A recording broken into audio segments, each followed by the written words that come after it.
Hello, everyone, and welcome to episode 418 of the Juicebox Podcast. Today is a special episode for a number of reasons. I have Kevin Sayer back, and Kevin is the CEO of Dexcom. He's here to tell us about what's happening with Dexcom. He's given me as much information about the G7 as he possibly can, and some of it is very exciting. We talked a little bit about how Dexcom's doing and where they're headed. I asked him as many of your questions as we had time for. I only had Kevin for a half an hour today. He's been really busy, but I got in as many of your questions as I could, and I'm already making plans to have somebody from Dexcom come back on and answer the rest. At the end of this podcast episode, I'm going to give you 2 links. The first one is going to allow you to watch my blood sugar live online so you can see how a working pancreas functions, and I'll talk about that with Kevin inside of the episode. At the end of the episode, I'm going to give you a link where you can go see pictures and video of the new Dexcom G7. Right now, though, please remember that nothing you hear on the Juicebox Podcast should be considered advice, medical or otherwise. Please always consult a physician before making any changes to your healthcare plan or becoming bold with insulin. If this is your first time listening, hit subscribe in your podcast player. Don't have a podcast player? Get one. This episode of the Juicebox Podcast is sponsored by the Omnipod tubeless insulin pump. You can get a free, no-obligation demo of the Omnipod sent directly to your door right now by going to myomnipod.com/juicebox. When you get there, you put in a tiny bit of information, and guess what? They'll send you an Omnipod right to your house. It's non-functioning, so you don't need to be scared of it, but you can wear it and see exactly what the process looks and feels like for you personally.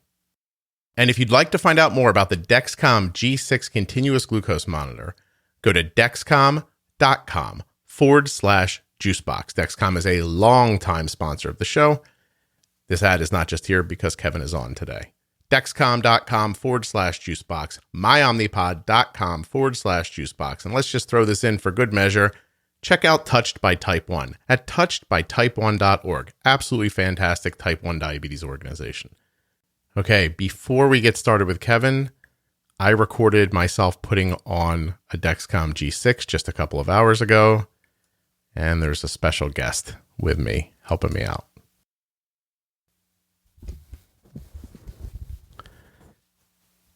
Okay, everybody. Hi, it's Scott. I'm going to put on a Dexcom G6 right now, actually. Where did I put the box? I see it. It's a Dexcom G6, but on the box it says, "Hello, Dexcom," which is a new opportunity from Dexcom for people to test drive the Dexcom. Kevin Sayer is going to be on the show in just a little bit to tell you more about it, but I have one right here. And also, if you're listening to this now, and it's December 10th, 2020, let's see, if it's between December 10th and December 20th, my blood sugar will be live at juiceboxpodcast.com/CGM live. And I'm going to double check that to make sure I'm right about that. Yes, juiceboxpodcast.com/CGM live. When you go there, you will see my blood sugar in real time, and I'm going to be putting in the food that I'm eating. My goal here is to give you a reasonable look at what a functioning pancreas does so that you can have an idea of what it is you're shooting for as you're managing type 1 diabetes. All right, so nice little box. Looks like there's like a startup guide in there.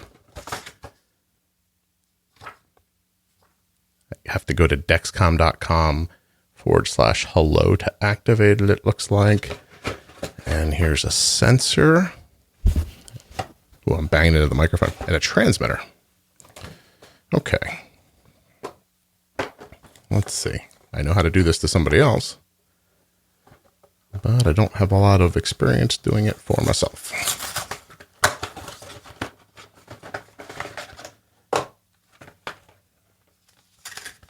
Let's see.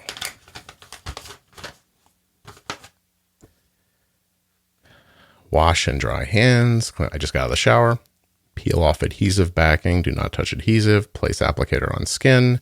Fold and break off safety guard. Press button to insert sensor. Remove applicator from skin, leaving patch and holder on. I know how to do all that. Throw away applicator. Clean transmitter with alcohol wipe. Insert transmitter tab first. Snap into place. Rub around the patch 3 times. So far, I know what I'm doing. And the rest is for after the sensor session ends. That's about how to get rid of it when you were done. Okay. Look into my startup guide.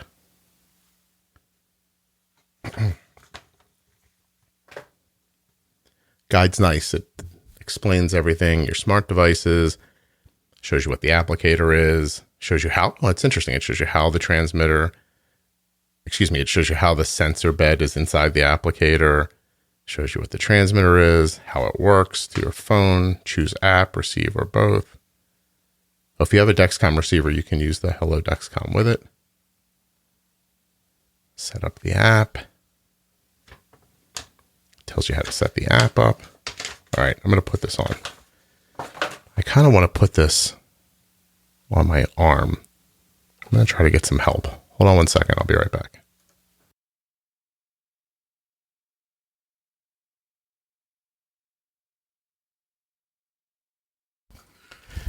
Okay, so I'm going to put this G6 on, but I'm going to put it on the back of my arm. So I enlisted a little help. And somebody's here who you've never met before.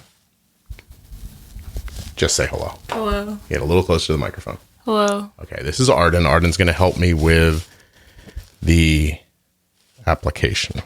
You know what you're doing? Nope. All right, open that up for me. I'll get the transmitter.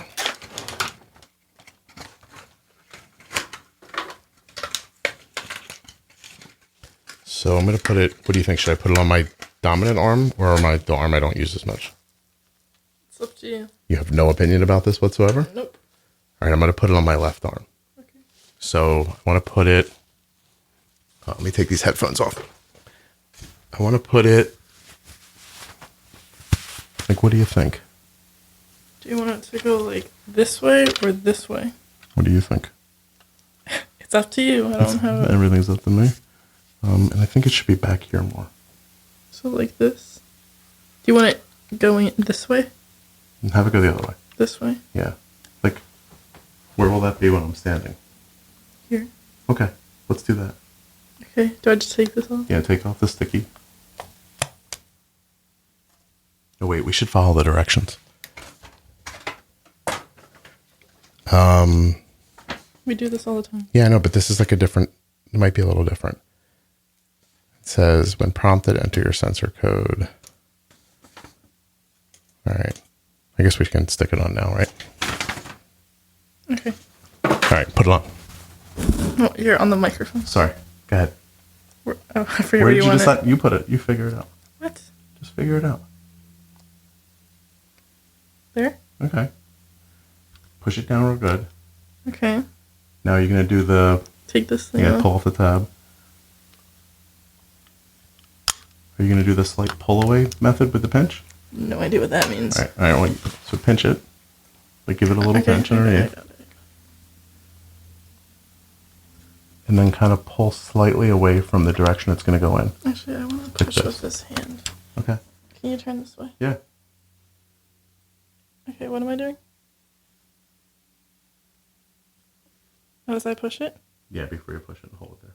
All right. I'm ready. This feels wrong. It's okay. Just do it. Oh, I didn't even feel it. It's done?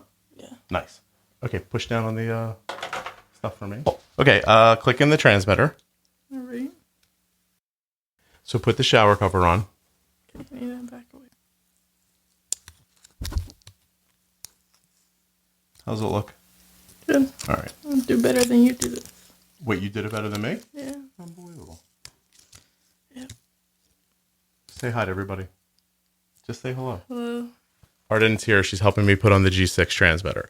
So we just put it on, and I'm going to set it up as an app on my phone, as you do. And then I'm going to make it available for you to see online. So it's on. Hit next. So I have to take a picture of the transmitter box. It says done. Enter the code from the sensor. It wants to pair already with it. Take a picture of the sensor code. Done. Next. Sensor has been in. And start sensor. So I'm in the warm-up. Thank you. Arden. Yeah. Come here. Come a little closer to the microphone. Okay. Tell everybody what you're going to do next year. No. Say it. No. Say it. No. Arden's going to be on the podcast, aren't you? Say it. Say Please it. get off. Say of me. it. Say it. Please get off. You are though, right? Yep. Yeah. Look how excited she is about it. Tell people exactly how excited you are to be on the podcast. Bare minimum. Bare minimum excited. That's not bad, right? Okay. Well, thank you very much. And here comes Kevin Sayer with some news about Dexcom. And then I'll give you details at the end about how to follow my blood sugar. And how to see video and images of the brand new Dexcom G7 coming in 2021.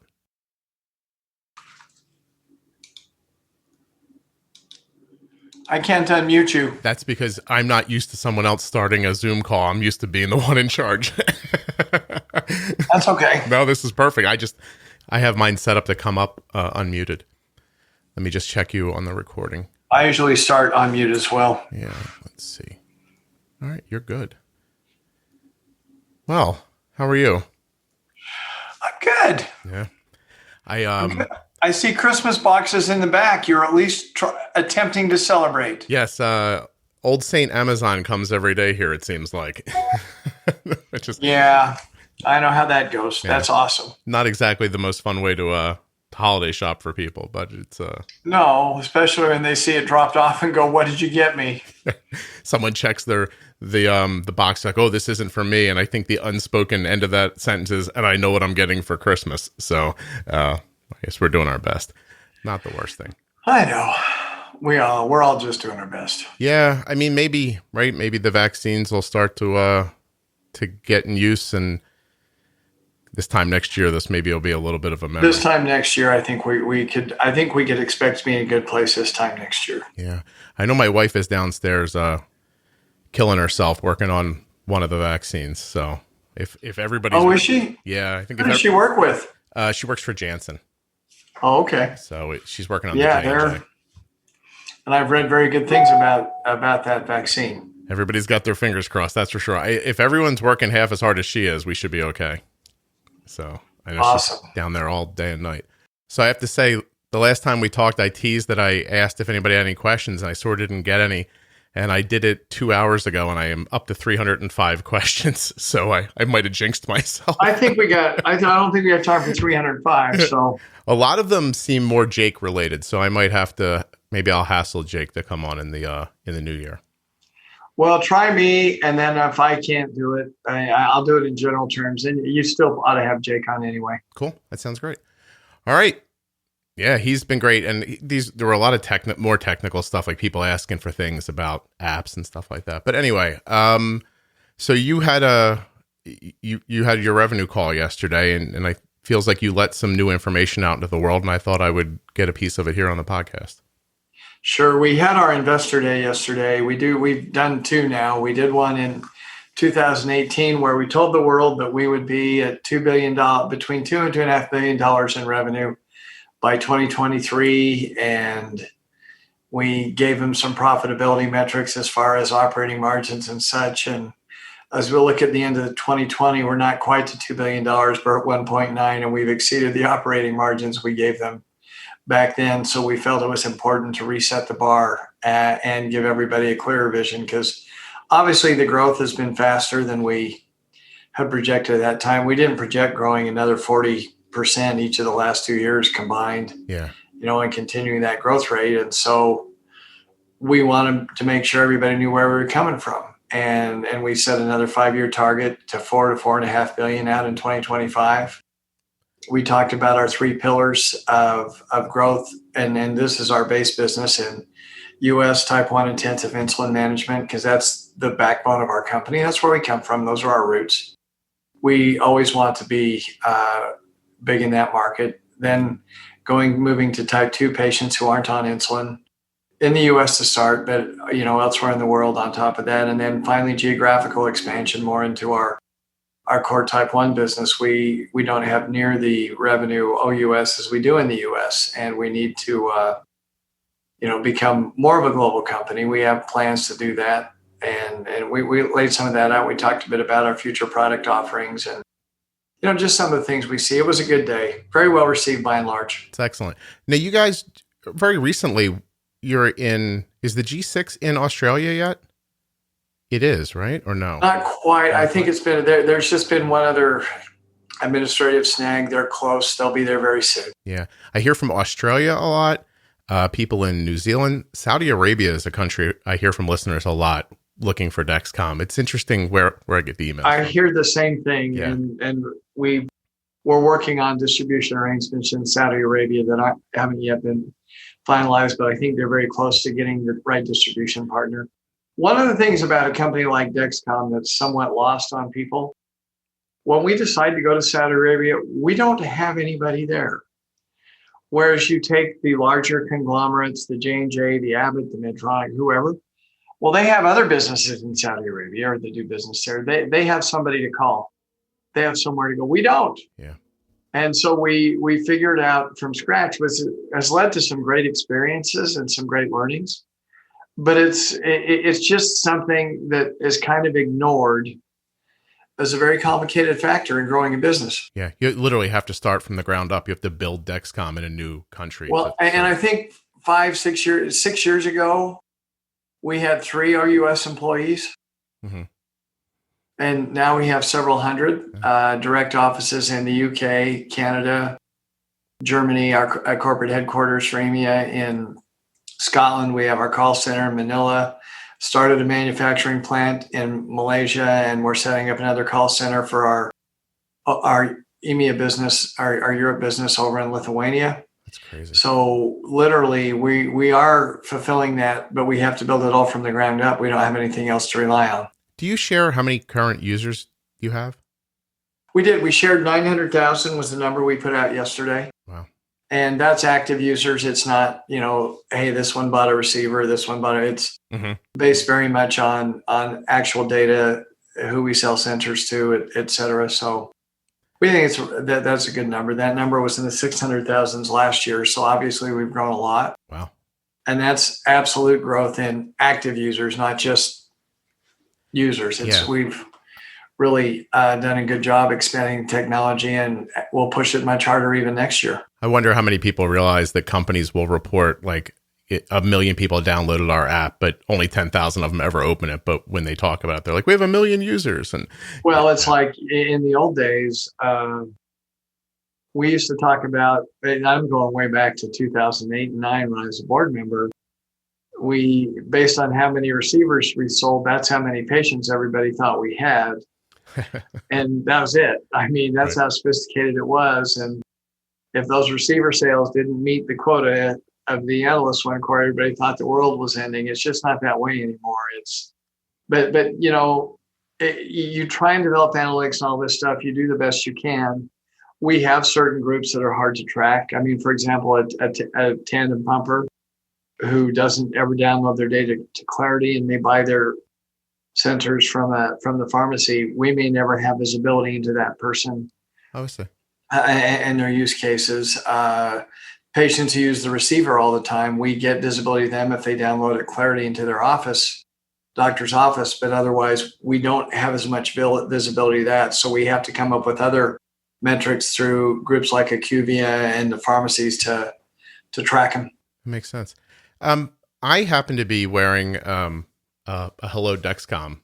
You got so you're doing the Hello Dexcom experience. I am. I just put it on. It's not even through the warm up yet. It's going to be on for about another hour, and it got me excited right away because I don't talk about it usually, but my brother has type 2 diabetes, and he should have a Dexcom. He just should, and I don't know if I've ever been able to explain it to him in a way that, some people just don't hear it. So now I'm excited that he can just he can, am I right? He can just go to his doctor and ask for it? He can try it. He can get a prescription. Now, then the tough part for your brother, if he's on insulin or multiple daily injections or a pump, then he should qualify with most payers, certainly with Medicare and a lot of the Medicaid programs. But yeah, he can get a prescription, he can try it, and he can learn. And we just, patients have asked for that forever. We had to restructure our business to do that.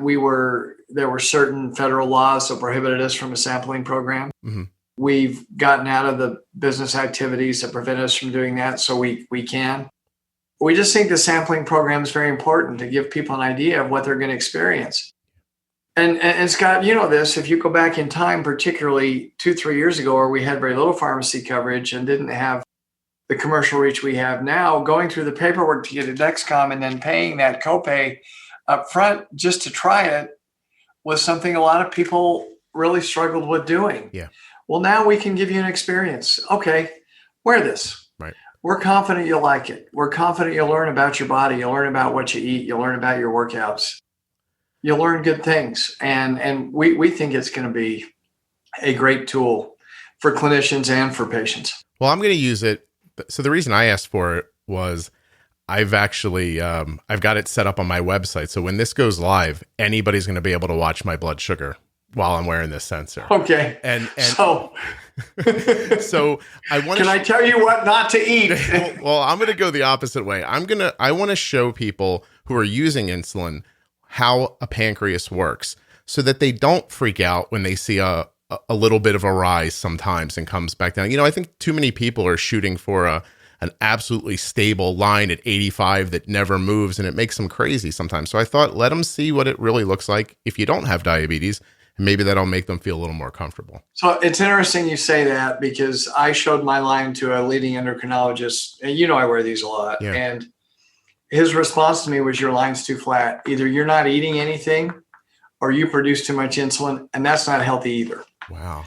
And physique wise, carrying too much weight in the middle, which I do, anybody knows we can see that, that's a sign of over insulin production. So I watch that pretty closely. It's okay to have a spike. You're right. It is okay to have a spike. Now, the spikes that you create that are bad, I can give you a list of my top 10 worst foods pretty easily. The worst by far is chocolate covered raisins, because you combine the rapid acting sugar in the chocolate, the rapid acting sugar in the raisins, and then you get another shot from the fat from the chocolate later. Yep. I can send myself into a glucose coma with that. And I learned that. I was in an investor conference back in the G4 days wearing a sensor, and my glucose hadn't moved at all.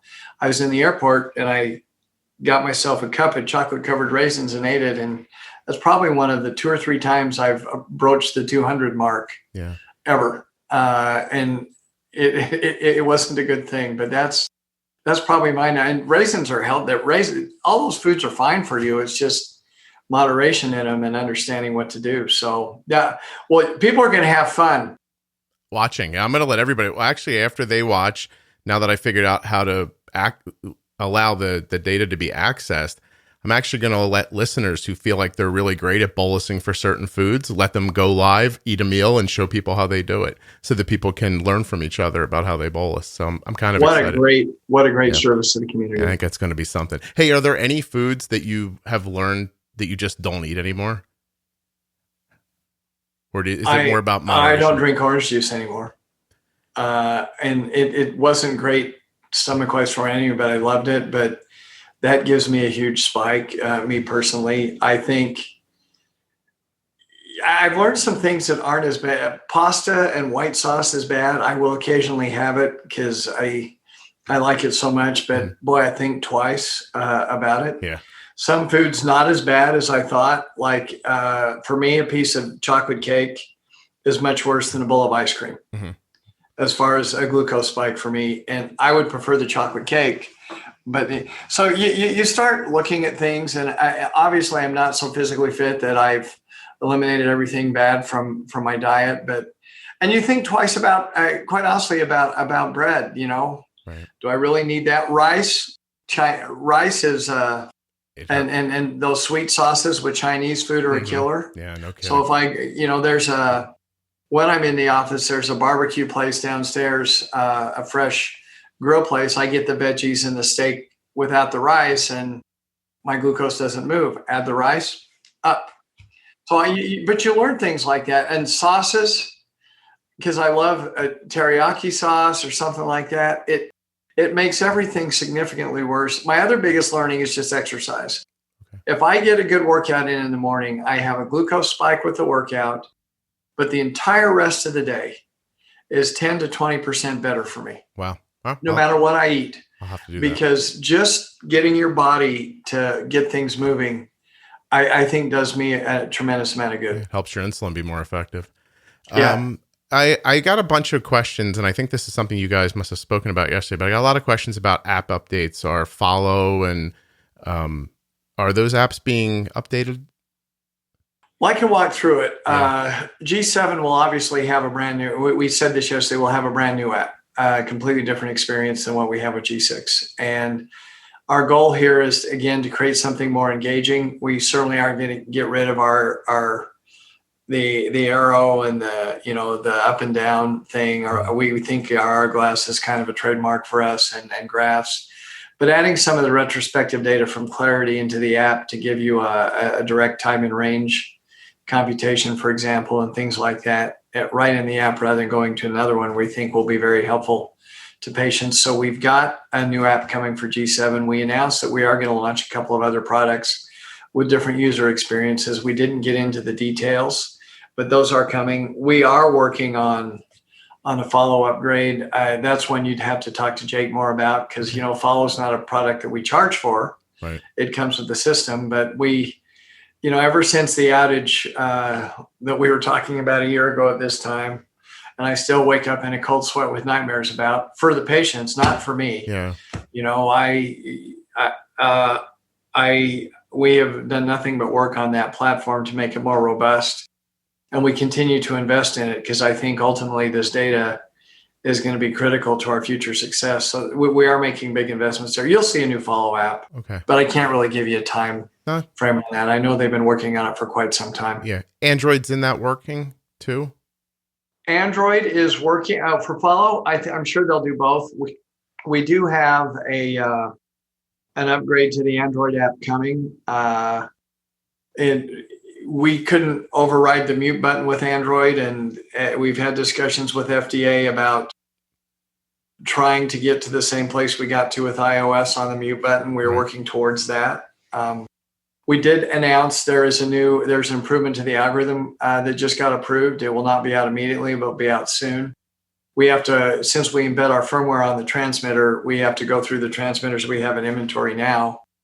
What that algorithm does, really, those sensor failures where at day 8 it shuts off, we eliminate a lot of those with this upgrade. And so with the new algorithm, the team has worked very hard to make the product better, and we want to deliver the experience we promise. Right. And that's why we've been a bit, people asked a bunch of questions last earnings call. Why are you doing G7, for 10 days to start? And the answer is very simple. We want to deliver 10 days like we promised. It's taken us a while to get G6 to the 10-day delivery point that it is now, but it's at a very good place. These are going to be better with that algorithm. We can do the same thing with G7. The accuracy of the product 15 days is not the problem. Right. It performs very well. We showed a display, a chart in the presentation showing how well it worked. It's just adhesive. We got to make sure we have the right adhesive, that they don't fall off. And number 2, to meet ICGM standards, and as we do this, we do turn the sensors off, and if it appears they're not going the way they should be, in anticipation of that, rather than give a patient bad data. Right. We don't want to be turning a bunch of sensors off at 12 or 13 days. And our reliability data, right now at the 15-day we showed in the chart was around 71%. That's not good enough for us. Right. We need that number to be higher.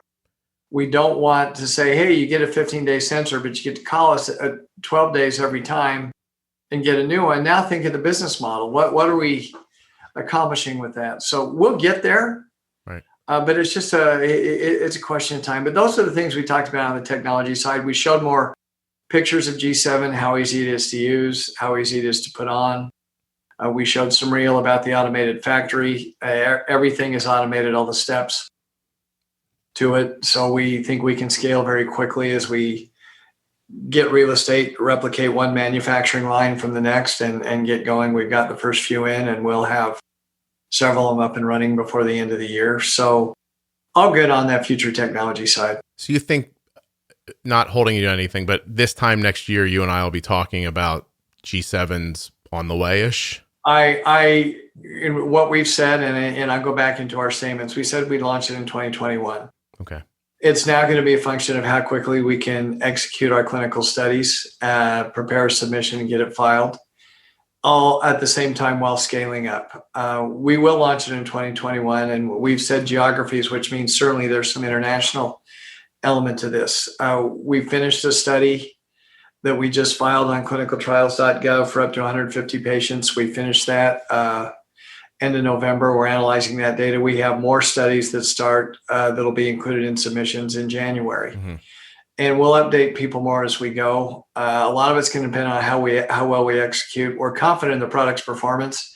These ICGM standards the FDA has set, while there's part of me that will sit and bitch about how hard they are to meet, I'm going to tell you something. If a product can meet those standards, what the FDA did is they said, you got to be good. If you're going to do this, you have to be really good. And that's what makes it tough.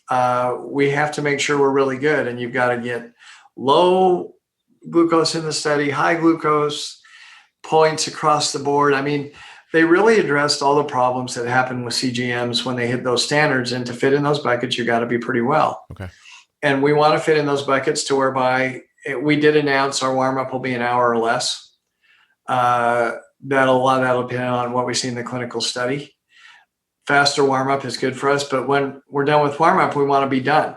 Right. That you can rely on the data immediately, not wait for 12 hours before you can make an insulin decision like others have done, or have to calibrate it 4 or 5 times. We're not going there. We know what our patients want, and we need to deliver it. Then those are the decisions that we're making.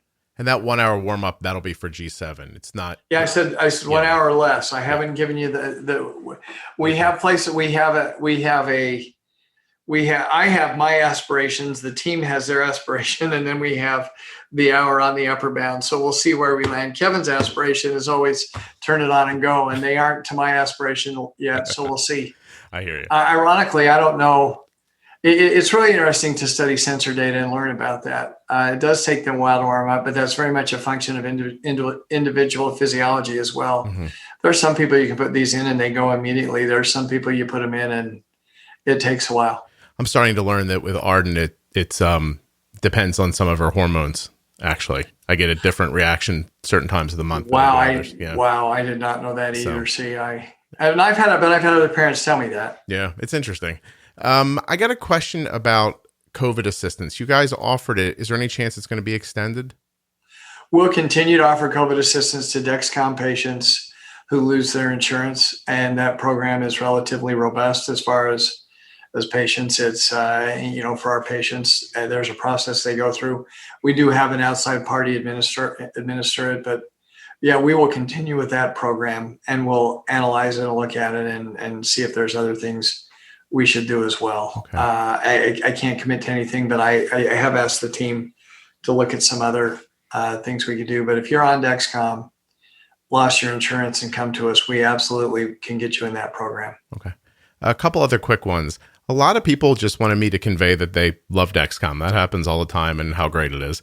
But almost equal number of people asked me to ask you if you could make some green considerations about packaging. It was it. They like to see less cardboard and stuff like that. So I thought I would tell you. So G7 is maybe half the size of G6 as far as the insertion device. Mm-hmm. The box is much, much smaller. With respect to the cardboard and the packaging, it's interesting. We've had long-running discussions with the FDA about how much we have to publish and put in a box. Mm-hmm. On the green factor, couldn't we do this all electronically? But it's a medical device. FDA relies on labeling, and they believe patients read all the labeling and may not go to online to read them all. I think you'll see a lot of that stuff change. we are looking at green options for the future of other changes we could make. Less plastic. Obviously, 15 days versus 10 is less plastic. Yep. But at the same time, 15 days, if it doesn't work 15 days, it end up being more plastic. So we consider all that. I agree with everybody on that one. I think we need, and we are better. We will be better. Ironically, as big as the G6 applicator looks, it really was no more plastic than the G5 one was. I realized while I was looking at people's questions today that I'm steeped in this 24 hours a day for years. So when they ask questions, I'm like, we've answered that question before, but I realize they're new to it and they don't see it. You know what? Everybody's a different place, and I'm happy to address those. I appreciate it. Somebody asked me to ask, you know how you guys are free with your data for like third-party apps. Is there any changes coming to that, or is that going to stay the way it is? They'll stay the way it is. Okay. So apparently there was a rumor floating around that was going to change, and it got to a person who third-party apps. No, the question becomes, or where this becomes difficult over time, is those who use the data in their own AID systems and things like, patients use our data and our things for a number of varieties of activities. Does this become an activity that Dexcom cuts off for everybody else? And we monitor it closely. We watch. We've had discussions with the FDA. We've been tried to be helpful with the patient community. There may come a day when we can't. I would love the opportunity or the ability to be able to figure out a way to do this in a structured manner, but so far it's been tough. But no, we're not shutting off third-party apps at all. If anything, I want more of them. And maybe someday, again, you asked me to look to the future. Maybe there's a day where we say, but your app doesn't do anything for us. It's okay not to go there. I haven't seen that yet, but we'll see. There might be some. But right now, we've been pretty open with that. When you do upgrade to another sensor, when G7 comes out, is all the pumps that now are incorporating G7 in their algorithms, like Omnipod Horizon or Control IQ, that's all taken care of before. So here's how this will work. Yeah. They're all with G6 right now. Right. With G7 having an ICGM label, they will integrate with G7, but we have changed the electronics and the interface of G7 from G6. For example, we've added heightened cybersecurity to the G7 chip because it's available now. And that's a very big concern of everybody out there.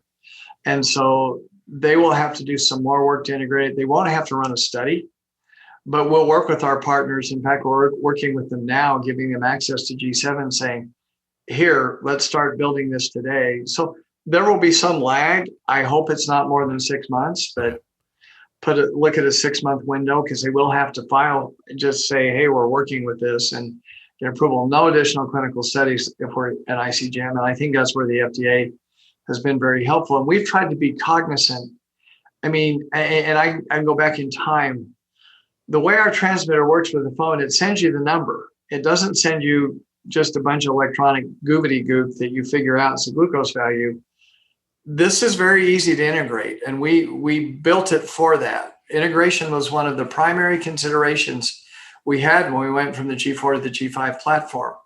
So we're tried and true at this. We know how to do it. We've worked with several partners now. We don't have all the offerings out we'd like to have, but we're going to. And I think, and there's other ways to do it as well. App to app can work, which is one way that people are doing it. I like it best when the data is embedded together, but over time, you'll see a number of different options here. Yeah, I think the fear gets in people, and I don't even know why, because Arden has, we have an integrated system that Arden's using, and it's terrific with G6. I hope it'll be even better with G7. But if you dropped G7 today and said, here it is, and I had to wait 6 months for it, it wouldn't. It's okay. Yeah, I don't think much would change for us, to be perfectly honest. No. But that's the fear. And no, it really doesn't. And it's in the past, it was a big deal because, again, that hardware, those receivers and those transmitters, people spent so much money on them. When you dropped a new sensor and they didn't want to give it up. And I'll be honest with you, we still have some. We shut G5 down earlier this year. We still have some G5 patients who send us letters saying, how could you possibly take this from me? G5. So yes, but G6 is going to be around for a while to support the integrations and geographically, we while we want to have a lot of capacity, I don't think we can flip the entire switch. And we have capacity to build tens of millions of G6s. There's no need to. We'll make it available for some period of time. But what the beauty of G7 is, you don't have to buy another transmitter. You'll be able to switch over the day it's compatible because the transmitter's built in. Go pick up a couple sensors and go. That opens you up to the question that you answer all the time, but just for people who are listening new. Direct to watch, Apple Watch connectivity, that's going to wait till G7, right? It is. And the electronics configuration in G7 is just much better suited for this. It's better suited to communicate with multiple devices. If you think about the devices that you have that have Bluetooth, how many of them talk to 4 or 5 things at the same time? Yeah. Not a lot. Well, that's what people want us to do. Mm-hmm.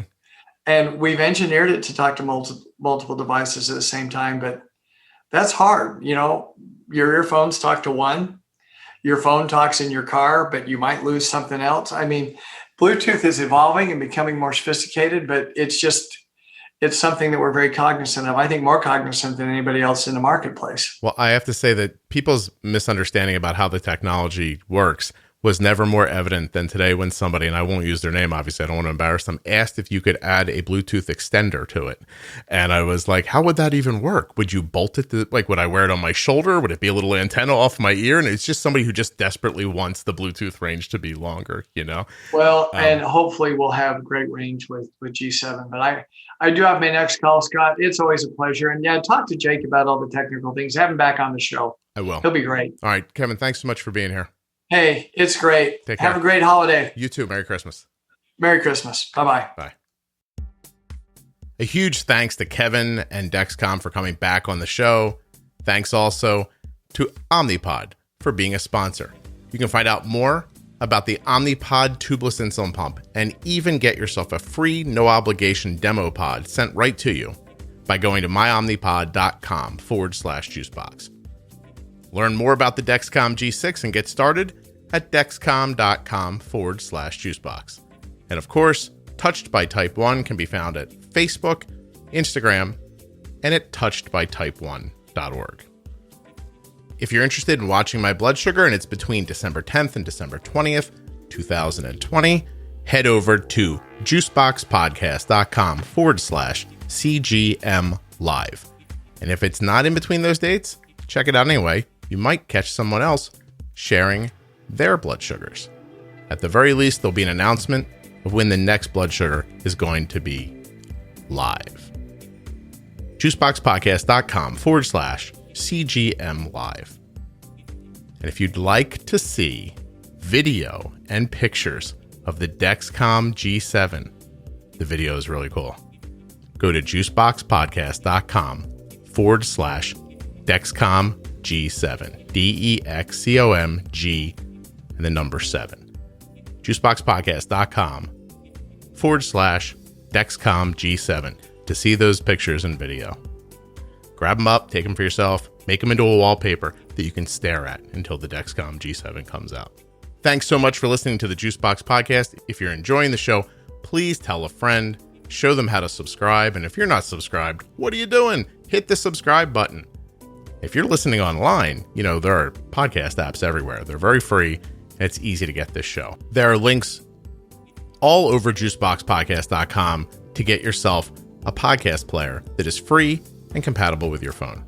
And if you're here just for Kevin, there's a lot going on in this show. As a matter of fact, if you have type 1 diabetes, I implore you to check out my Diabetes Pro Tip series that begin at episode 210, Diabetes Pro Tip, newly diagnosed or starting over. I think it would add a ton of clarity to your life. And if this is your first time listening to a podcast, you can also find those episodes at diabetesprotip.com. Thank you very much for listening, for subscribing, for sharing.